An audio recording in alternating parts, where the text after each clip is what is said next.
From the court to the classroom, from the block to the boardroom, this is the Michael Graham Show, where real talk meets real life. Join Michael Graham as he breaks down the big issues: youth development, community programs, housing, jobs, and the challenges that shape us all. Loud, funny, real. The voices of experience from athletes, educators, advocates, and everyday warriors are all right here. This is where community comes to talk. This is the Michael Graham Show.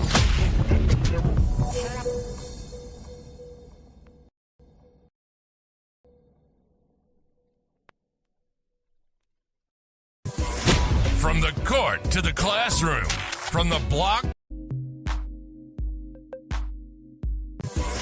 from the court to the class. Yeah, I got stuck. Good evening, folks. Good evening to everybody out there on Facebook, YouTube. Welcome to the Michael Graham Show. Glad to have you on. Tonight, we got a very, very hell of a lineup.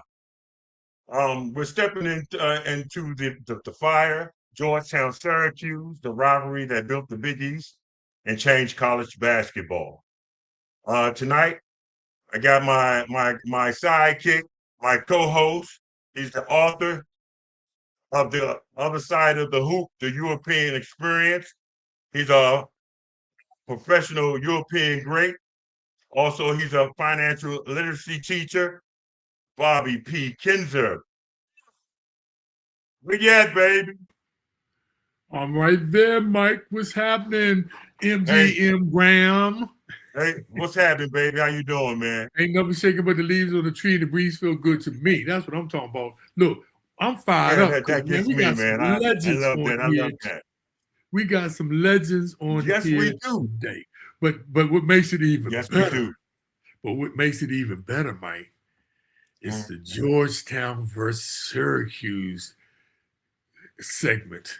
And it's going to get nice and heated because we want to hear all the juice, because they say, the people who really started the Big East, well, I'm not going to get into that. I'm going to let them do that. So, ladies and gentlemen, we're going to start off first by introducing the first player, one of Washington, D.C.'s finest, by the way.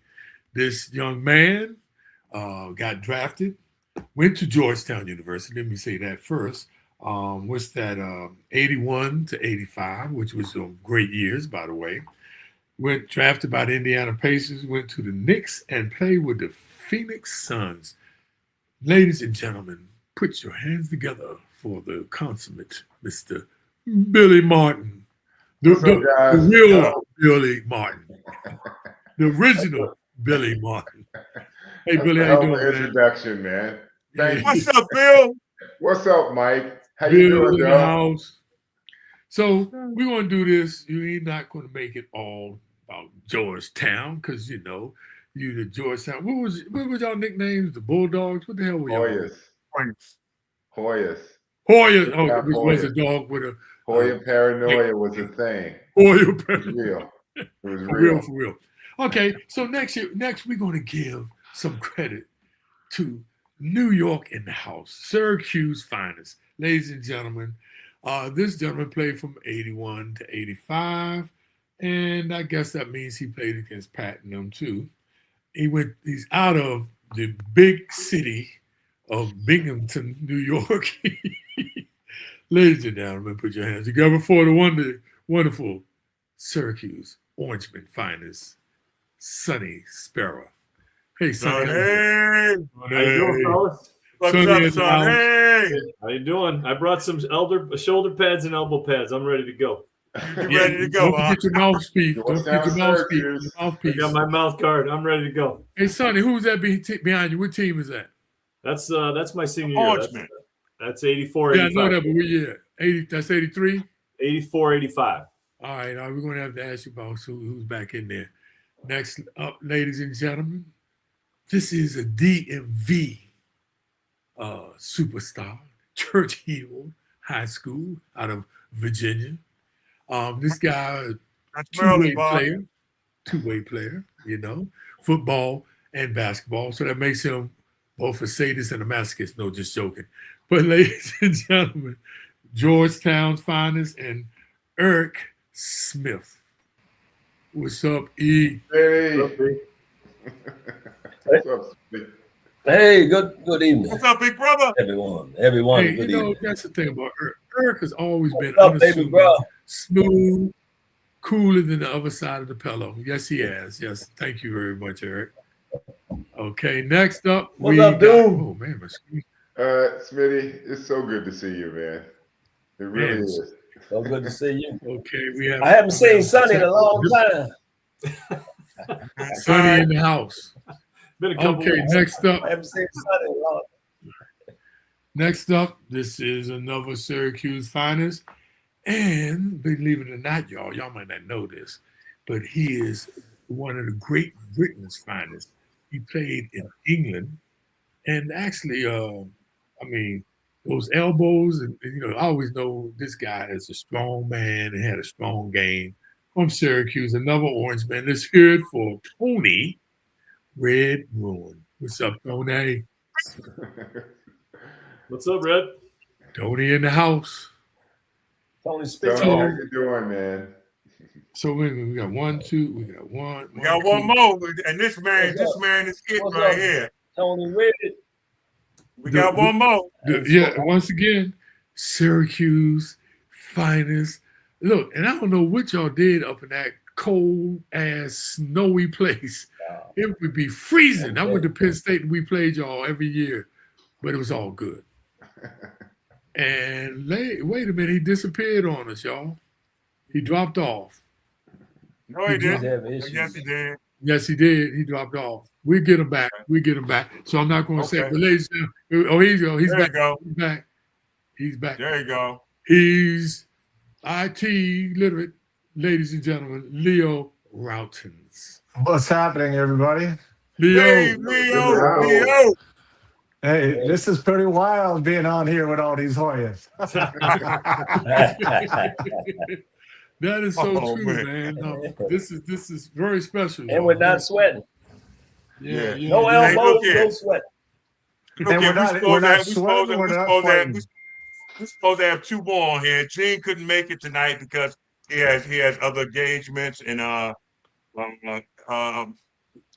Spriggs. I don't know where the big fella at, but yeah, if he come on, we got him. Okay, so let's get this thing going. We're just getting off. He got to use his phone. He's going to try to use his phone on the way home. But knowing old as Ed, he definitely probably got a what do you call that? The cricket. But ladies and gentlemen, let's get this thing starting off.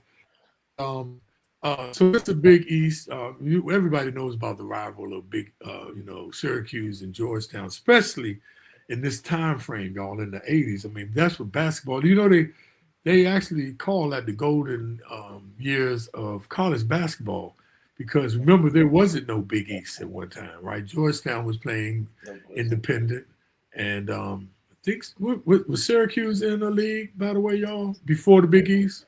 They were independent too. They were. That's what I thought. Yeah, we were independent. They were independent too.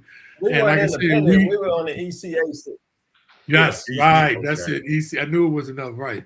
So and we played y'all at Penn State, Syracuse, man, and there was some wonderful players come out of Syracuse, man. Well, want to start it off, Mike, you want to start it off, or no? You want me to start it off with the Yeah, you question? go ahead and start off, B. Yeah. Okay. So what? And I'll start off, and I'll start off with Billy, right? Billy, what is your first thoughts of the rival between? What's your thoughts on Georgetown versus Syracuse? The rivalry started way before I even got there. I mean, they helped open up, it's the Carrier Dome. And I think that was during your time, wasn't it, Eric? The first, championship game I think you guys played against Syracuse. And let me tell you how it started. I'll tell you how it started. My sophomore year, we played them. Well, Sonny, don't turn your head, and Tony's probably there. We played them at Manley Fieldhouse. Manly Fieldhouse. Yes. That's what I was trying to think of. 7-game winning streak or something like that, and having trouble with the audio right now. We upset. It was a 55-game winning streak. I'm having trouble hearing you. We upset them actually 52-50, and it closed down. And Thompson said them famous word, Manley Fieldhouse is finally closed, and that's when the rivalry started. That's what I remember. And then we ended up playing. I think he said Manley Fieldhouse is officially closed. What'd you say, Tony? He said officially closed. I said I think Big John said Manley Fieldhouse is now officially closed or something like that. Yeah, that's what he said. That's what said it all. Yeah. Hey, you know what? That's what set it off. Okay, and this just to Leo. Leo, what was the culture shock stepping into those early Georgetown battles?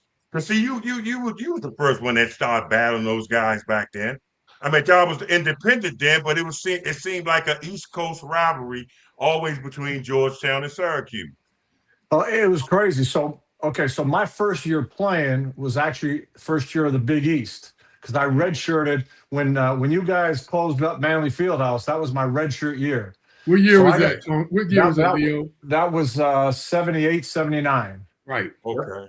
And so I remember and I'm sitting there going, man, it's like, this is crazy, right? But just watching this whole thing was crazy. And then my first year, I think that was 79-80, Leo. Yeah, well, 79. Yeah, you're right. You're right. 79-80. And then 80-81, we hosted the Big East Championship in Syracuse. Okay. So, and we won the Big East Championship, played you guys in the semifinals, right? But it was crazy. Like every time we played against you guys, it was a brawl. It was a fight. Everybody's talking all kinds of stuff. And it was great. I mean, that's what I loved about it. I mean, every time you stepped on the court, it was just, you knew it was war. And it was fantastic. Okay. And also, this needs to be known too. You were the first Canadian ever drafted in the NBA? First in the first round. First in the first round. Okay. Wow. That's impressive. Who was that by, Leo?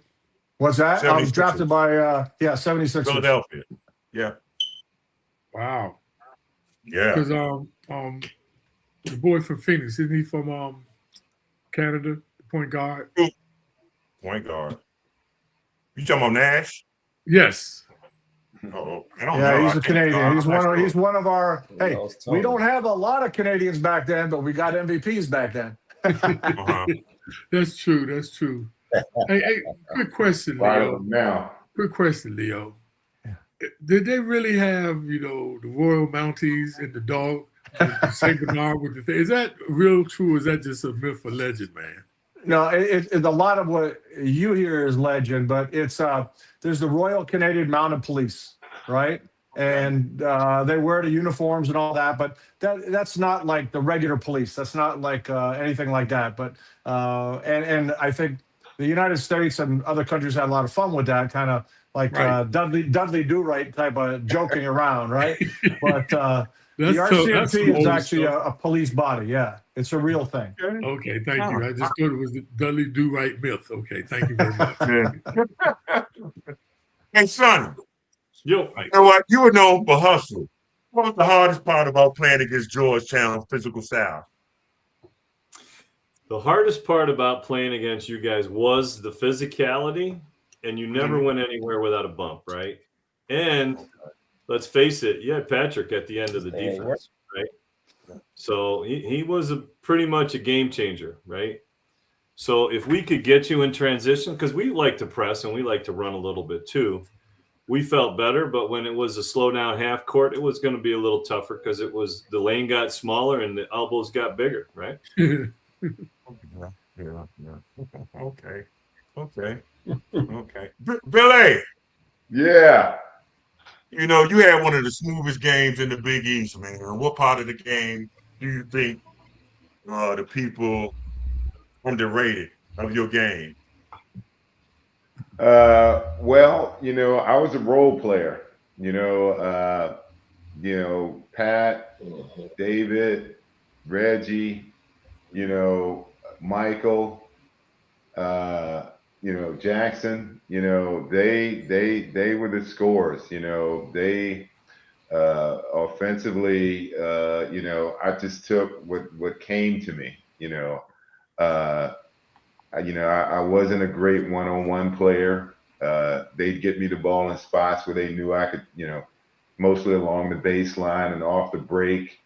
But defensively, they would move me all around. I'd guard, fours, threes, twos, and in the Big East, that was like a murderer's row. It was because all the best athletes were 2, 3, in the Big East. Just any number of names I can go down the list. At Syracuse you had Raphael and then Wendell that we had to chase all the time. They had Shelton and cut the other guys. I mean, just a long list of names. And so defensively it was where I got my playing time. If I was able to get out there and beat somebody up and throw them off their game a little bit, and then in the process get a few shots, then I did my job. So Billy, this is what's interesting about you, right? Like you said you were more like a role player, right? Yeah. But you're the most unsung individual, especially to come out of DC. We got so many, ball players that came out of DC. You all, Kermit Washington, Kenny Carr, Adrian Dantley, Dave Bing. But so when you were drafted, you said you were like, a role player. So were you shocked, or did you know you were going to get drafted? Well, I thought I might get drafted, but I didn't know where. And so when it happened, I was pretty excited, like you might expect. But I was working at camp at the time, and one of the coaches leaned over and, Bill, you got drafted. I'm like, oh, great. And then I went back to helping the kids at the camp. And, wow. So were you a second round draft pick? Yeah, I was the second player chosen in the second round. Wow, that's big time. That's big time. Yeah, but you know something? I remember when I was being recruited, and I think I was in the 8th or 9th grade. And I remember this guy named Kennedy. And Billy coming up to my school, and Billy was this guy, man, and I'm looking up, and he was like huge with these huge hands, and he was a Lynn Byers type, his body and everything. And that's what freaked me out, man. And I'm like, I ain't know if I wanted to go there, man. Hey, I wanted to talk to the Syracuse teammates for a minute, man. Okay. Syracuse have some amazing players that has come out of that school. So I go back. So I came out in '75. So we played against Syracuse when they had this guy named Jimmy the Bug Williams, point guard, who was phenomenal, who was also had a brother named Ricky Williams that was the beast too, by the way. I don't know if y'all knew about Ricky Williams, but then they had Roosevelt Bowie, Shackelford, what are some of the other great players that came out of there? Dennis Duval. Dennis Duval, the guard. It's like Marty Burns and Marty Burns. Louis Orr was a good player. Louis Orr. What's Marty Dale Burns? What's Marty Burns? Marty Burns has a ring. He was with the Lakers and got a ring. Oh, okay. That I didn't know. Huh. I mean, there's names that go on. Marty Head, point guard. I played against him in England, but it was so many. So, Dale, let me start with you, man. Who you think was the best player to come out of Syracuse? Ever come out of Syracuse? Did you ask me? Yeah, I'm asking you first, Leo. You know what? I'd sit there and Dave Bing was regarded, I think, by pretty much everybody as the greatest player to come out of Syracuse. And he had an unbelievable career in the NBA. And when you talk about starting, really taking a program somewhere, I think he was the beginning of the Syracuse program that we all know. So I give props to Dave Bing. Okay. So Eric and Billy, who's the best player you think that ever come out of Georgetown? If you had to pick one. You asking me? Either Billy or Eric. Yeah. I'm gonna ask both because you might have two different people. So you first, Billy. Patrick Ewing. Yeah. Patrick Ewing. You was to say Allen Iverson? Patrick. I heard it in stereo. Patrick Ewing. Stereo. How many rings did Allen get at Georgetown? Yeah, Hey, y'all need to put a couple of Bobby. Y'all need to put a couple of votes in there for Sleepy, man. Sleepy was that's what I was good. thinking. I was thinking the same thing too. Don't be sleeping on Sleepy. Yeah, one of the smoothest strokes ever. That guy could shoot. He was very good. Yeah. Hey, Eric. Played with him for 4 years. He was the best shooter. Right. You were a steady hand when you was playing at Georgetown. What leadership looked like that? What did it look like inside the locker room of the Warriors when you were playing? Eric Smith. What it looked like in the locker room? Yeah, what was the leadership like? You know, what it looked like in the locker room? Who's the leader? Yeah, was Freddie in your locker room? Mike know what I'm talking about. I remember Freddie. He went back to Freddie. We had a lot of fun in our locker room. Okay, but I just wanted to know what was the leadership like. Mm-hmm. The leadership was I don't know how, Spriggs and myself. no offense, but I don't know how Billy felt, but I was scared because it was tense. Ain't nobody saying nothing. Everybody just looked around. Ed Spriggs and myself was the leadership. Yeah, hey, Big Mike, you want to know when I knew that Hoya paranoia was real? So y'all had this freshman, Freddie Brown from New York. And I used to play with him uptown all the time, up in Harlem, all of the tournaments and everything. Sometimes I'd go up there just to watch him play. So you guys had came to the Dome, and some of you guys was walking in through the hall, and I see Freddie, and I'm like, yo, Fred, what's up? And he kind of looked at Big John and then looked at me, and then he didn't say shit. Like, he couldn't even talk to me. I'm like, and that's when I knew this shit is real, man. Fred looked at me like he didn't even know me, like he was scared, like he saw a ghost, couldn't speak to me. And that's when I knew, hey, you know, this Georgetown thing is real. Tony, speaking about that, let me ask you something, man. How was it playing with Boeheim? How was Boeheim as a coach? Boeheim, me and Coach had kind of a special connection because, I mean, I was recruited by a lot of coaches, but I got to tell you, no coach had seen more of my games than Boeheim. He just outworked everybody, man. I mean, I would have some games where I was terrible. I probably wouldn't have came back to recruit myself. And Boeheim was right there at the next game, you know, at some of my greatest games. And that's what made me really feel comfortable with him. He was somebody that you could really go in there and talk to. He looked like a professor, but Boeheim was really cool. You could really chop it up with Boeheim, and he knew about a lot of things, man. He's not like how he first appears to you, you know, and that's kind of the connection that we had, you know. Leo, did Boeheim recruit you? Yeah, actually, he recruited me 3 times. What do you mean? I came down to Syracuse, Minnesota. I went to Minnesota my freshman year, played with Kevin McHale.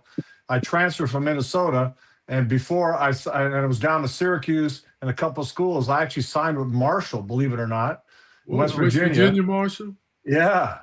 And because after transfer, I'm going, hey, it's gonna be my program. It's gonna be me. And then the coach passed away 2 weeks after I signed. And so guess what? Jim Boeheim, he was still there. He was knocking on my door, and he's going, "You coming or not?" Right? So it's amazing that he still hung in there and didn't tell me to get lost after all that time. So and Jimmy was cool. He was a hard guy to get his respect. Right? Once you got his respect, and not a lot of other programs, you know, you're always looking over your shoulder, like who's coming. Mm-hmm. With him, once you got his respect, you had your job. You were playing. It was fun to play. And practices were fun. We got up and down the floor. We ran. I really enjoyed it. Hey, Leo, if you went to Minnesota, you would have been playing with Michael Thompson, Wade Williams, Flip Saunders. I know. No. What happened was they were right before me. So I watched them play. That's one of the reasons I like the program.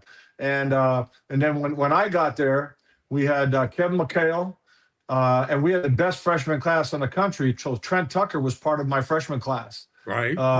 And yeah, Trent Tucker was there, and the super agent Bill Duffy, he was there. And it was a very talented young team. But Kevin, and I'll tell you what, I saw Kevin play.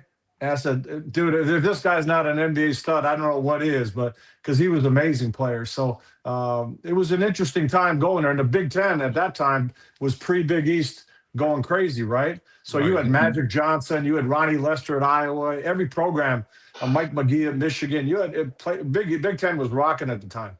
At the time. Sonny, what's your take on Boeheim?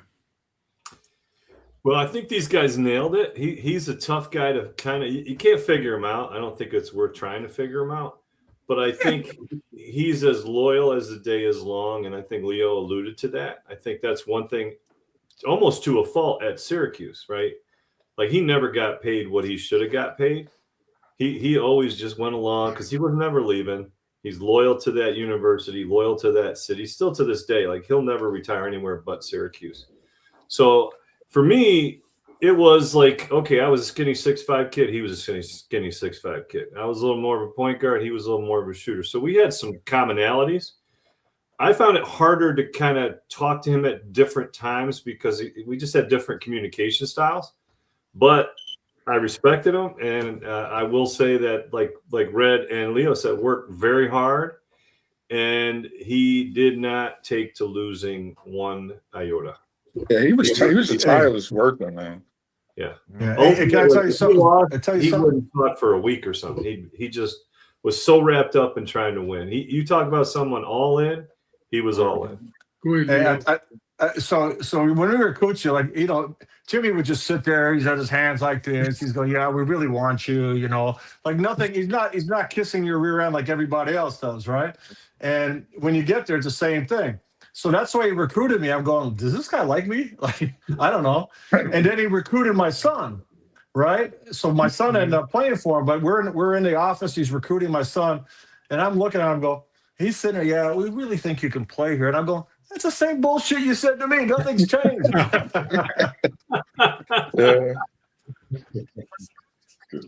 So you know, we got to ask,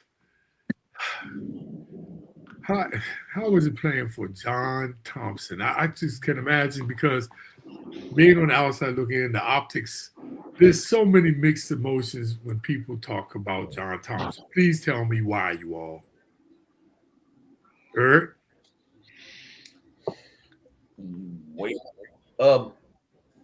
With Coach Thompson is he was actually a little baby, but you just had to listen to what he was saying and not how he said it, because he would, you know, do all the curse words. He Billy knows, he calls us everything but a child of God, right, Billy? Yeah, he never lied. But he was pretty smart about the way he ran his program. I know it was Hoya Paranoia. I know we was in championship game. We stayed in Biloxi, Mississippi. Man, by the time we got, you know, you had to take a good nap. It's like, you know how when kids ride in the car, they fall asleep. Well, that's what we were, little kids. So we had to get there and wake ourselves up by throwing cold water on our face and stuff like that. In Biloxi, Mississippi. I wanted to tell about Tony Bruin, man. This man, yeah. But Tony Bruin made me jump out the gym. And when I played against him, I was never going to let that man dunk on me. I don't care if I scratched him, held him, did whatever I can, but he wasn't going up over me. Yeah, I can say this now, Eric. You were definitely one of the most toughest defensive guys that I played against. I mean, you was all in on defense. I didn't look forward to playing against Georgetown, knowing I had to go against you defensively. Yeah, it seemed like that's all you wanted to do was play defense. I mean, you was all about it. So that's a compliment. You had all those other scores. So, yeah. And you took real great pride in your defense. I knew I was in for a long game when we played Georgetown. Man, you know, y'all yeah, two you're are gonna killing me, get man. the Y'all boys are trying to kill each other. I was gonna hold you, bro. Nice. You wasn't gonna hold me. Hey, this is for all of y'all. All right, let's mix it up a little Mike, bit. Mike, hold on, Mike, hold on for a minute. I'm sorry, Mike. I gotta hear from Billy about Coach. Well, you know, when I went to Georgetown, John, you know, was like to me an icon because you know, when you look at TV, he was, you know, his program and the people in his program were so different from other schools. You know, these guys were always in suit and tie. You know, you hear them speak; they were always very articulate.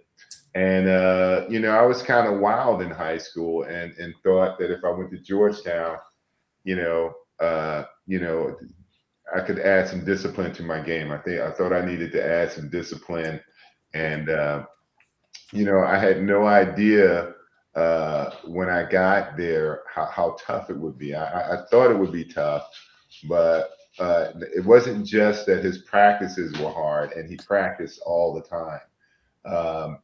But you know, the level of talent there, and the level of talent that came in every year.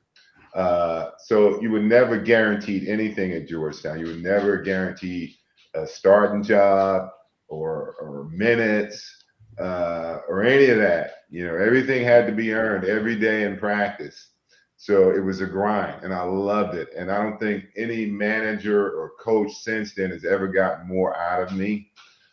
John had a way of pushing people's buttons to get a little bit more out of them, but he didn't just do it to players. He did it to coaches. He did it to everybody around him. He even did it to the media. You know, he knew which buttons to push to get a little bit more out of people. And I remember him explaining to me one time, you know, how if you were running into, you know, up a hill and you ran as hard and as far as you could, and then somebody stood behind you when you got so tired that you couldn't go anymore, and they cracked that whip, you'd go a little bit farther. And so sometimes, you know, that's what it felt like. You know, you'd hit a wall, and he'd ask for a little bit more and push you a little bit harder. And I always respected him for that. And I loved playing for John. It was just a great experience. It wasn't just him, but it was his program. It was the people that came before me, people like Eric and Spriggs and you know, these guys. When I got there, none of us started. Pat didn't even start his first game. You know, all those guys, they had just come off of making the Final Eight a year or so before that. You know, they were seniors. They had earned the right. We weren't coming in there and taking over the program. And, you know, and we had to come off the bench. You know, obviously Pat eventually, you know, started after the first or second, you know, game or something like that. But he didn't start his first game. He had to come off the bench. And but John would be that to his seniors. He'd give give you once you've earned his respect. What they just said about Boeheim was also true about John. Once you earned his respect, you know, things were different. And a perfect example of that, my junior year, I thought the man hated me. I mean, he was on my ass. I mean, I thought he hated me. My senior year, never said a word to me. I could have done anything I wanted. He never said a word to me. Just all of a sudden pulled back the reins and let me go. And then when he talked to me more as a man and not so much as a player. He started talking to me about my future and what was happening next. And, you know, he was a teacher. At heart, he was a teacher. And he knew how to get more out of his students. And that was his gift. At least that's what I thought. But I love playing with John. Go ahead, Mike. I'm sorry. Cut you off. Go ahead, Mike. Oh, no, I just said that we got Ed Spriggs, former Georgetown player. I'm trying to get him on. I don't have a picture, but I know he's on here. I don't know. He's trying to get on, but he's struggling. You hear us, Ed? No, he's not. He's not even connected, Mike. Okay. He's another one of those technological challenges. Hey, man. Hey, I'm an old guy, man. I don't know how to work this stuff, man. It My ain't 11-year-old you. It's not you. It's him. At that. Not you. It's him. So, hey, so fellas, until Ed get on, I love to see Ed. We go back like a mug. We're gonna do a roundabout. Do you feel No, let me go with this. Let me take this approach. How much money do you think you've been able to make in NIL? How y'all gonna take that? Take that any way you want to make it. Tony, what do you feel about NIL? Well, I don't even want to talk. I guess I gotta say, you know, don't even want to talk. Seems like now it's not under the table anymore. Right. It's not No under more the table bags. no more. It's reported. This is reported income, Jeff. Exactly. But I think this could have been done. You want to know what, Bobby, though? The NCAA did this to themselves because I think, I can't speak for everybody, but speaking for myself and the people that I know, we weren't asking for no six-figure type of money. We just wanted money where, you know, you could put some gas in your car and take a girl on a date. And yeah, you know, we wanted some stipend money, but NCAA didn't want to give you nothing. You know, they totally didn't want to give. I mean, you had people getting in trouble for taking us to dinner and stuff like that. You know, how long was that going to last? And we were, you know, we was the product. You know what I mean? So they kind of did it. I mean, we fought and fought. There should have been some type of stipend to the players if they make, especially when all of that TV money started coming in. There's no way you can justify that the players are not getting anything. You know, that the way you had to try to get money, you know, and boosters slipping you this and that. You know, it should have never got to that point. Especially when, like Leo was saying earlier, you know, with the Big Ten and the Big East and the ACC and the type of TV ratings that we're getting and the type of contracts that they were handing out. And you're supposed to call home and ask your mom, can you get some money to take a girl out on a date? Come on, that's crazy. You know? But the genie's out the bottle now. I don't know how to go. Yeah. It's just, it's so unregulated, man. And hey, Leo, I'm not even going to say that I enjoy it. I mean, you know, you can't even, like in the old days, you'd get a favorite team and you'd watch a player at least for 2 years and stuff. I mean, now with the transfer portal and the outbidding each other, the player can go from school to school to school to school, or you could be in a G League and come back and go to college. I'm not even saying I enjoy that, but I'm saying that the NCAA did it to themselves because, I mean, they was just trying to just put, you know, dominate all the money. You know, you just, they didn't want to spread the wealth at all. It's come to this craziness now. They come up with a new rule for 2027, y'all.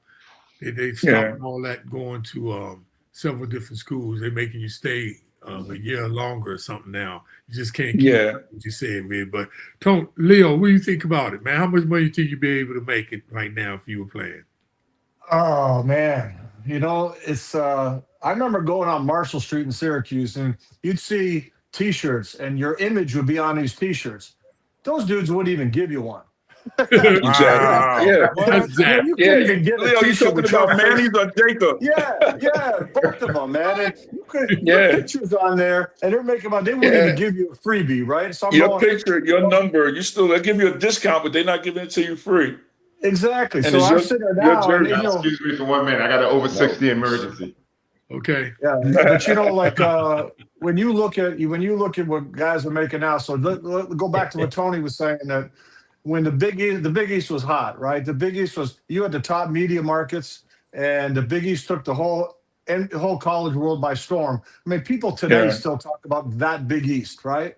And so if you just put it in perspective of what it was, we should have all of us been making, you know, six figures, some guys 7 figures. I mean, think of what Patrick Ewing did for Georgetown, right? Yeah. Tell me he should have been making 5 a year. You know what I'm saying? You know, it's pretty crazy to think about, you know, and I agree with what Tony said. The NCAA did this to themselves. You know, think of how many, you got so many low income families, and kids can't even go home. Parents can't come see them. What are you going to do? You're going to cheat. You're going to do whatever you can to help a kid out, right? And the rules are so archaic. Where there's one rule that if it's a snowstorm, say there's a snowstorm in Syracuse, and Jim Boeheim's driving his car, do you know that he couldn't pick me up if he saw me unless he picked up every student along the way? Think, what kind of rule is that? Do you pick up, if you picked up a friend, would you pick up strangers? No. So anyway, the whole thing is kind of crazy. I think we'd all be pretty happy today, though. So, Leo, let me ask you this right quick then, before we go to the next person. So, are you for it or against it? I'm for it if you regulate it better. Right now, it's like just crazy. But coaches make what they want. Coaches bounce from school to school. Players should have freedom. a certain amount of freedom, not as much as there is. And like I said, it's got to be more regulated because you're going to have certain programs that just can't compete at all. Period. And that's not good. Mm-hmm. Sonny? Well, I'm going to echo that. If you're going to ask me, first of all, you can ask me how much I would have made. Yes. I would have made a couple dollars. I would have had a good time. And to their points, though, I think what's happened is because the NCAA lost in court and basically were forced a long time ago, even though they took a while to catch up, to do this, I think they threw it out there and purposefully they let it run like the Wild Wild West. So that now people are going to say, please put in some regulations and help us. So they're essentially begging the NCAA to come back in and do some things. And I think that would help it a lot. But I think there should be freedom of movement, just like there is for coaches. I don't think you should have to sit a year when you transfer. I'm not against if you want to make it 2 years or something like that, make it the commitment a little bit more in terms of a contract. Because in all honesty, we only had 1 year. We only had 1 year scholarships. We didn't have 4. Yeah, correct. 4 1 year scholarships. So you can imagine they can say, "Listen, I recruited over you. You're not going to have a scholarship again, right?" So I think there's a way to fix it that makes sense, but I also think you probably got to set a salary cap because all you've done is you separated the haves and have-nots. So if you got the money, you're going to get the players, and if you don't, you won't. Top 3 teams in the Big East last year: UConn, St. John's, Villanova. Who were the top 3 NIL teams? UConn, St. John's, Villanova. So it's not a mystery, Yeah, what's his name? Rick Pitino has got some multi-billionaire dude in New York City backing him. I mean, he get anybody that he wants. The money that's backing him. He flat out said, "Listen, you got a blank check. Go get your guys." Yeah, I mean, it's crazy. I just wish I was born a little later. Hey, what Charles Barkley said, I got to fire my mom. She gave birth to me too early. Yeah. What's the thing though? Now the guys keep redoing themselves and putting them back to grade and putting them back to grade. So remember 2 years ago? Remember 2 years ago in the NCAA championship? Was it NC State? The guy was his 6th year. This is what's happening, you all. There was a 7-year guy. What they're doing, they know that they're not going to get drafted in the NBA. So they purposely are staying back to get the money. The sad part is they're not getting their degree. But they're also not going to get that kind of money. Some of those dudes are making big bank. Yes. So that they're not getting if they get drafted. Sorry. You see the big, one of the 6, 7. I mean, but one of the big things is international players, right? So think about this. International players always love the idea of coming and playing in these big schools and crazy crowds. They always loved that, but they were all getting paid in Europe, wherever they're coming from. From the time they're 15 years old, they're all getting paid, right? But some guys came over. Now you got a situation where they're making 7 figures here and more than they do on a EuroLeague pro team. Right. So now you've completely flipped it, and now you got top European guys want to come over play college ball. And Leo, the last year's draft, the first 5 players were foreign players. The first 5. Who are all the last MVPs of the league? They're all foreign players, right? The league's changed. You know who the big loser is in this though is the typical high school kid. Now these coaches are not even recruiting normal high school kids. High school kids are getting screwed. Look here. Now, what do you I was think going about to say, that? Tony, is taking all the high school players out. I was just going to tell you what Tony said. It's taking all the high school or junior college or overseas. They're not even recruiting high school kids anymore. Basically, unless you're like a 5-star phenom or something like that. And even then, it ain't a guarantee. They want you to register for a year. High school kid, he gets fired because he loses. Yeah, you got a 27-year-old freshman. Yeah, come on, man. It's crazy. Wow. Yeah, that's just I have nothing against it. I just wish we could have made something back then. But I mean, it is what it is. Matter of fact, the team that just won the NCAA, wasn't it? Didn't they do it with all transfers or something like that. All transfers. Michigan, but Yeah, it was all transfers. All transfers. Wow. Crazy. Wow, that's You got crazy. money, I you're didn't gonna know win. That's all it is. Hey, so help me understand this, you all, as far as your backgrounds, man. I got None of one y'all more want year, to though. become a college coach? Can't you get 5 years? 5, yeah, you get 5. None of y'all wanted to become a college coach? I did some college coaching at a community college, but I've been high school is more stressful enough for me. I coached the Canadian national team for a while. And then I would have looked at some opportunities, but coaching's a funny business. They take coaches that like they're basically recruiters that recruit for a good coach, right? A big name coach. And those are the guys that just go around getting jobs when they really don't have coaching experience. So for me, it was a hard thing to kind of get into, unless I wanted to be somebody's assistant for 10 years. And so it wasn't something I wanted to look at like that, you know? Yeah. Sean Van Dyke said, what about making players lock into a specific time period when committing to get the scholarship with this is interesting, with performance goals that must be met to keep the scholarship? Woo, that can get tricky. That's pretty interesting. Really hard. Well, now that they're paying salaries, it may come to that, you know. And like you said, who can control that though? The coach. Right. The coach. Mm-hmm. That's what makes that really slippery. I was just gonna say, took the words out of my mouth. That's a slippery slope. That's a slippery slope. I like what you said, but you have to commit to a specific time. But that performance goals, I think the first part was right. I think you can lock people in, like Patino was talking about, 2-year contracts. You know, that locks the school into the player. I don't think there's anything wrong with that. Well, that's what the new rule is getting ready to be for 2027. I think they're going to lock you in for a year or 2. It might be just a year, at least a year, but at least is a year. It's easy for me to say, but I would like to see it 2 years. I just don't understand. You like it to be 2, Tony? I would like it to be 2. Yeah, me too. Yeah. Just for the reality of getting a connection with players that you watch, you know.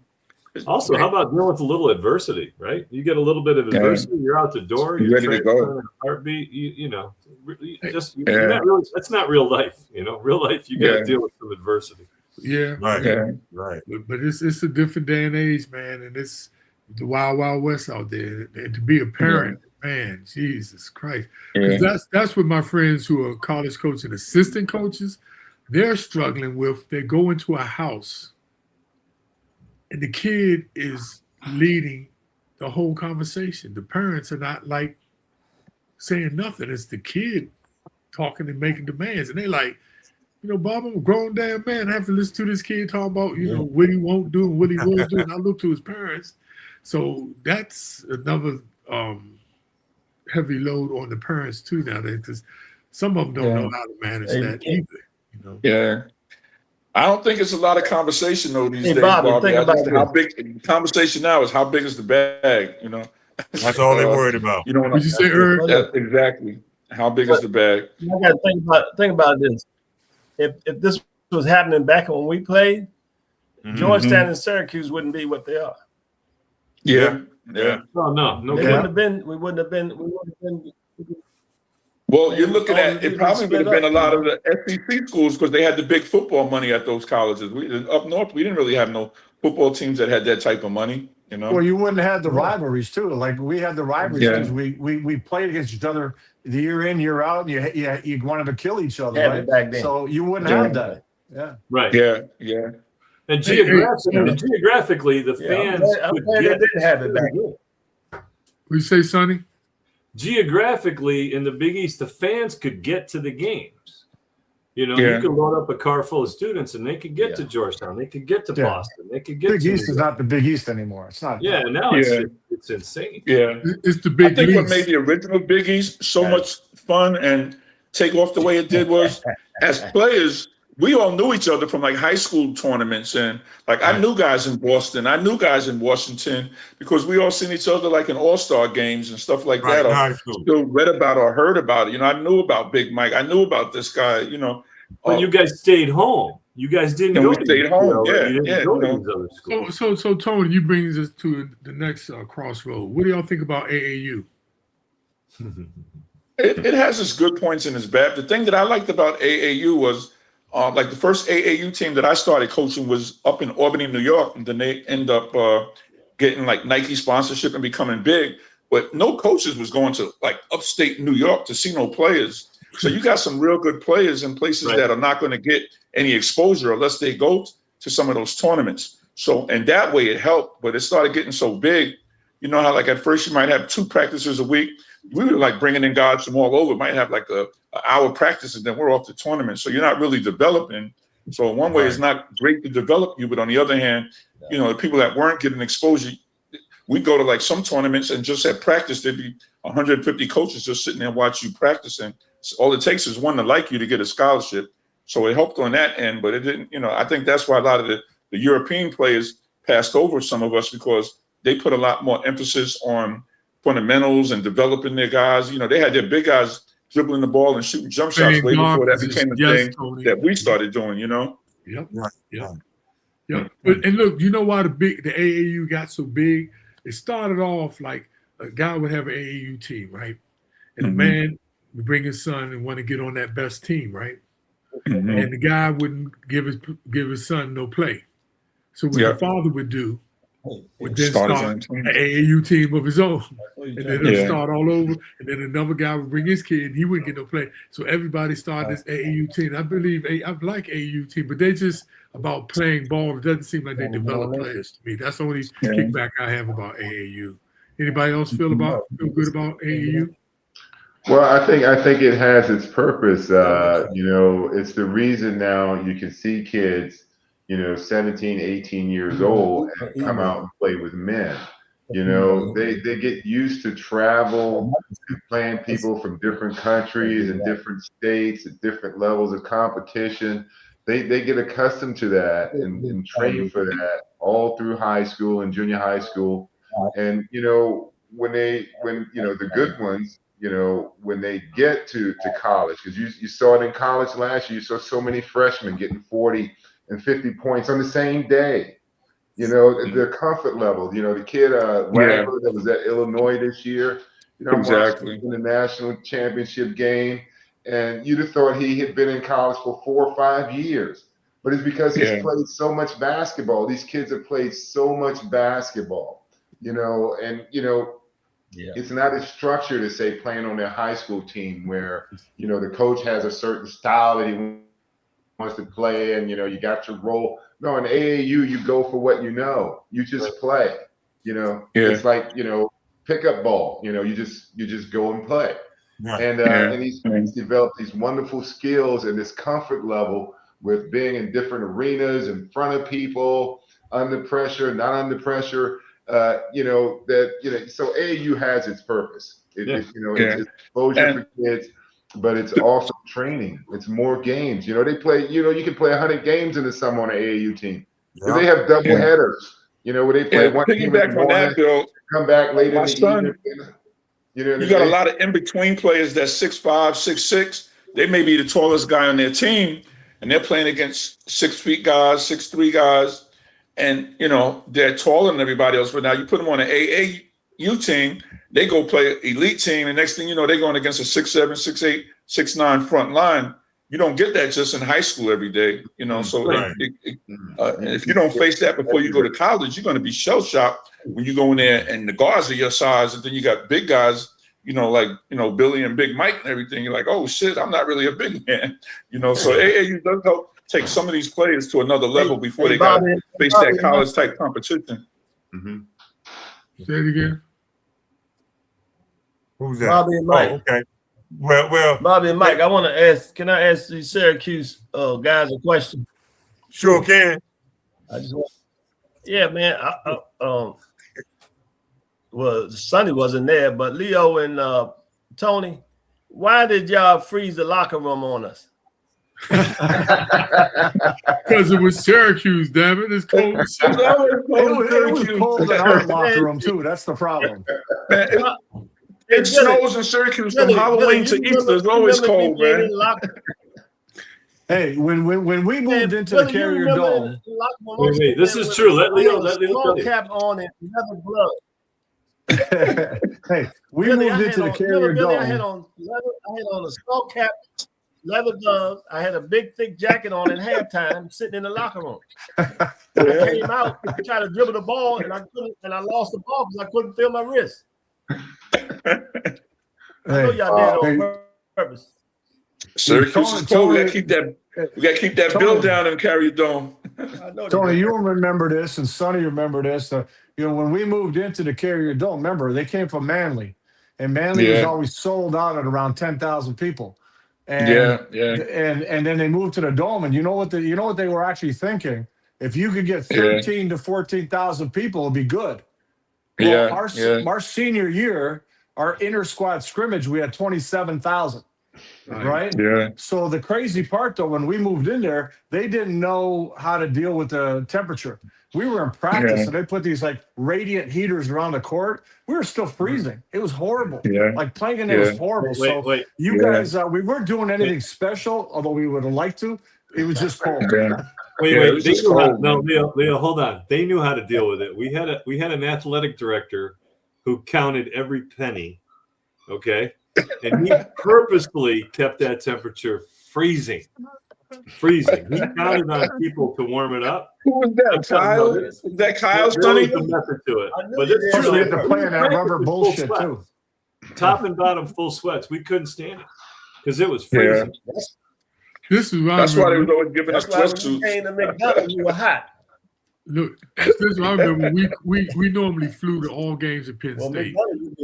When we drove a bus because it was supposed to be a snowstorm, so they didn't want us to fly. So we rode a bus to Syracuse. I get there, they had the snow was like damn near up by the lamppost. And they said, it hadn't snowed in a week here. We left the sodas on the bus. We came back, the sodas were frozen. I don't know how y'all did it up at Syracuse. It was cold as hell up in that place. You get used to it, man. No, the hardest part is going to class with all that snow. I'm still mad about that. Eric said he's still mad. All right, so look, this is a round robin. I'm going to start with Billy. Who was the best player you ever played against?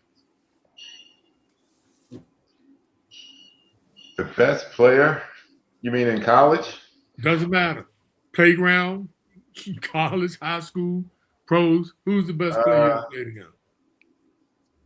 Well, in high school, it would probably be Earl Jones. Spin Gone High School, Lakers, Los Angeles Lakers. Yeah, Earl was amazing. Earl was amazing. He was a beast. In college, it would probably be the first national championship we played in against North Carolina. He put me in. I had to guard James Worthy. James was, the MVP that game. He was torching everybody. I got dunked on twice, and I think he blocked my shot. And I only played a few minutes, but James was probably, James or Chris Mullin, I would say. James Chris Mullin? Chris Mullin. Yeah. Leo. Chris Mullin, was a nightmare to try to guard because he was so crafty, and no matter what you did, he'd find some way to, bump him, hit him, grab him, and put the ball right there. He was, Chris was amazing. Chris doesn't get enough credit for how good he was, but he was terrific. And then in the NBA, it was probably I could say any number of guys, but I got to guard Larry Bird. I think it was like his second or third straight MVP season when he was torching everybody in the league. And it's just, at that time, there was nothing you could do against him. They put me on him because, they thought I was athletic and, maybe I'd wear him down and, then they put one of the stars on later, but I'd say Larry was probably at that time the toughest guy. But, I didn't get to, guard, some, Jordan or Magic or some of the other guys that were great. But I did get a chance to guard Bird, and it was a mistake putting me on him. What about you, Leo? Nobody could guard him. What about you, Leo? Well, I was playing for Canada, and then we played the United States. As a high school kid, I was playing, and we played. It was when Isaiah Thomas, and Ralph Sampson were put on the U.S. team coming out of high school, and Isaiah Thomas was the best high school kid I ever saw. It was like Isaiah was crazy. And as far as any other player, it was Michael. Michael to me was that guy was just crazy. I could watch him night and day, and I think he's the greatest player ever lived. People can argue it any way you want, but Michael is just a monster. So I'll never go against him after what I saw him do. You know. What about you, Sonny? All right. Well, if I follow Bill's routine, all right. My high school was probably, we played against Ed Pinckney at the state level, and he was ridiculous. Okay, college, I should say Michael, but Michael was limited by Dean Smith. So the best player that I saw on the floor when we played was a guy by the name of Wayman Tisdale out of Oklahoma. Wayman was a beast. He was unstoppable. And then in the pros, well, I missed that time, but we're good with that. That's me. I should say Chuck Everson, actually, from Villanova. That was the toughest guy I played against. Wow. No. Anyway, those are my guys, but I could name a bunch more. What about you, Tony? I'd have to say for high school would probably be Rodney McCray, Scooter's brother. Oh yeah, wow. They both ended up going to Louisville. I'd say while I was at Syracuse, the toughest person that I ever had to guard, because I still think about him today, how strong he was Mark Aguirre. I mean, he posted me up a few times. I couldn't believe I couldn't freaking move. I couldn't even half run him, man. The dude's like one of the strongest dudes I've ever played against. And I guess AAU wise, even though we beat Sidney Lowe and that team for the championship of the AAU in '79, we played Byron Scott's team, and he probably was the hardest dude I ever checked. I couldn't believe no matter how far I picked up on him, he just started shooting further and further out. I mean, I literally had to pick him up at half court. I never seen nobody shoot like that guy. And I didn't even, I had never heard of him before. He was about 6'5", 6'6". I thought he was like a wingman or something like this. This dude could shoot from anywhere. And he's probably the next toughest I could remember. So what about you, Eric? They just stick out. Well, you're gonna think this is crazy, but I'm with Tony. I played against Scooter in the high school our senior year out in Phoenix. Played against Scooter out there for high school, but undoubtedly the best player I ever played against was Mark Aguirre. Wow. Yeah. I had to cover that big rascal. That man could, I mean, like Tony said, he could back you up in there and shoot that fadeaway, and there's nothing you can do about it. His hands are so big you can't even see the basketball when he has it. He puts his arm down and got the ball behind him somewhere. You can't even see the ball, man. Wow. Dude was incredible. Okay. I held him to top 24, Tony. I held him to 24. You know, it's interesting. I held him to 24. And Tony also Mark Aguirre because. Well, gentlemen. Yeah, hold on right quick, Mike. Right quick. I just want to go ahead. But another guy was Albert King. Don't forget Albert King though. Ooh, yeah, that was good. Oh yeah. Albert King. Oh yeah. But he wasn't like his brother Bernard. No. We talked about him. Yeah. He was a beast. No. Yeah. Albert was bad. My player was Adrian Dantley, man. And it's interesting. Mark Aguirre, people don't know the rub.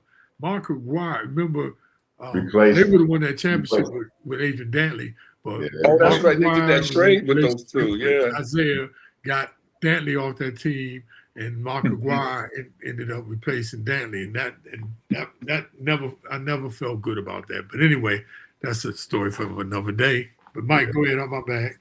Yeah. No. What's the question again? The best player I played against? Yeah. High school, it wasn't none. College, Hakeem Olajuwon. Ooh. And NBA, Xavier McDaniel. Ooh. Yeah. Yeah. He was tough. He was tough. Yeah, he was tough. He's one of the first ball head guys. Mm-hmm. So, Mike, ask them the question, our favorite show question, how we end the show. Ask the question. No, I forgot that question. I'm sitting up here tearing up these pistachios. I know. It's acting like you hungry than a runaway slave up in that mug. But anyway, this is Mike's our question, right? He was a beast. What would you tell your younger self Mike, what would you tell your younger self today? Something that you probably should have told yourself, that you would tell yourself today. That's the question. What would you tell your younger self back then? Right. Today. If you were to play it today, what would you tell a younger self, a younger person? Your younger self. Start again with Billy. Oh, you starting with me? Yes. Yeah. So I want to tell my younger self something. What would you tell them today, yourself back then, today? What would you like telling your son. Say you got a son. He's going through the ropes of playing basketball, AAU, college. What would you tell him from your experiences?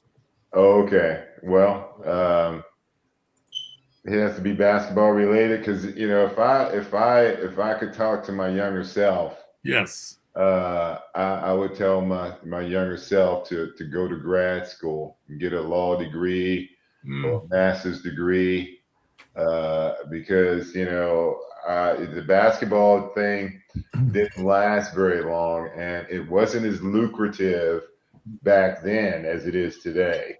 The little bit of money I made, the little time I played in the NBA and the overseas, I think about, if I had, gone and gotten a, law degree and be 25, 30 years into practicing law or business, where I'd be versus, my short career.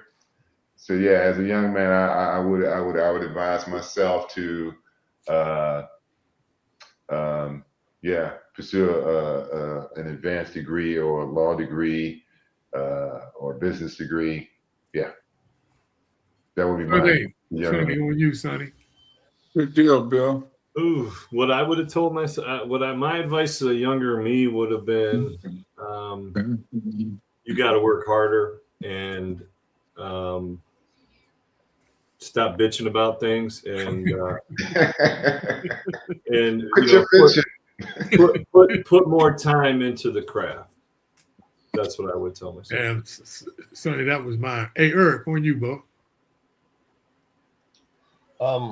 I would have told my younger self to, and along with lines with Billy, I would have told myself to study harder in school when I was at Georgetown, put more effort into it, even though it was tough with all the practice and all that stuff. But it would have been definitely took care of your grades much better, and dunk on Tony one time. Yeah. Oh, good. Leo. I don't think you heard that. I think you try to ignore your behind. Did Tony hear that? Tony, you hear that? I didn't hear that one. Tony? Oh, you're right, Eric. He didn't hear. He said I when he was told my his younger self to dunk on you one time. Okay. Hey, Leo, what about you? What would you tell your younger self today? Well, I kind of tell young players, you know what? Have fun, man, because this stuff's going to be over quicker than you realize. And don't get wrapped up into, bitching, talking about this, or he said that, or why are they talking? Who cares? Play the game. Have fun. Play the game. You're playing a kid's game. You're having a great time. You could be as good as you want to be. Don't get caught up in anything. Don't get caught up in what the coach is thinking. I don't know what the coach is thinking. Nobody knows what the coach is thinking. Who cares? Play. Right. And I think players, we all, at least in my opinion, we all get caught up in the stuff, right? We get caught up in who's saying what, who's talking about who cares? Just play the game because, like I said, when it's over, it's over.